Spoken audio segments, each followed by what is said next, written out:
Um, One topic I did want to touch on with you, you mentioned earlier around that vendor community and how you really sit quite nicely between the firms and the vendors. I know you have great relationships with so many people across the profession.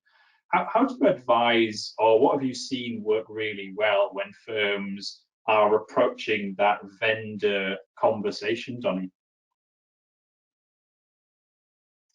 That's I think an interesting question, and yeah, I'm going to come back to what we talked about in the beginning, which is when firms start to go into these. I think one of the core things that they need to do is have a good understanding of their process and the business objective of what they're trying to achieve, because you can really quickly get overwhelmed, both in a good way, like kind of sparkly, flashy, like features that the vendor is going to show you or things, right? And that might be, ooh.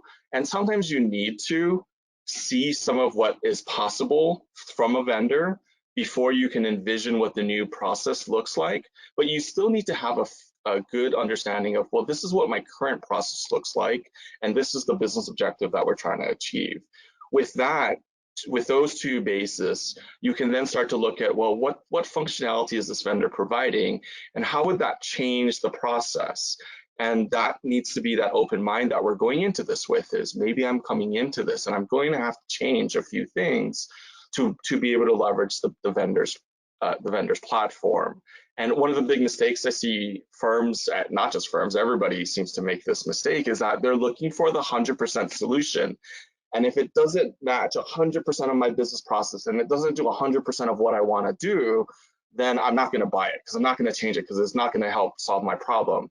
Well, if it solves 80% of your problem, or it can address 80% of the clients that you're working with, because I've seen that one too, where they're like, well, this will work for 80% of my clients, but it won't work for this 20%. So I'm going to wait on that solution that's going to give me the 100%, and that solution is just never going to come. It never has. In my entire 20 plus years of being involved in technology, that 100% solution has never been there. And so that stalls the firm and it stagnates the firm, because you've set yourself in this sign here that's just like, I'm going to wait, and you're going to sit there and you're going to wait and wait and wait, and your firm just stagnates while everyone else moves forward.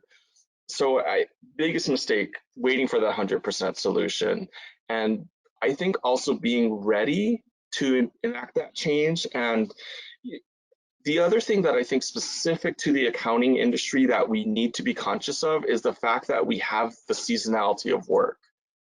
And so if you don't at least take a little step, hopefully a bigger step forward when you're not in busy season, you're not going to move forward for a whole nother year until you get through the next busy season.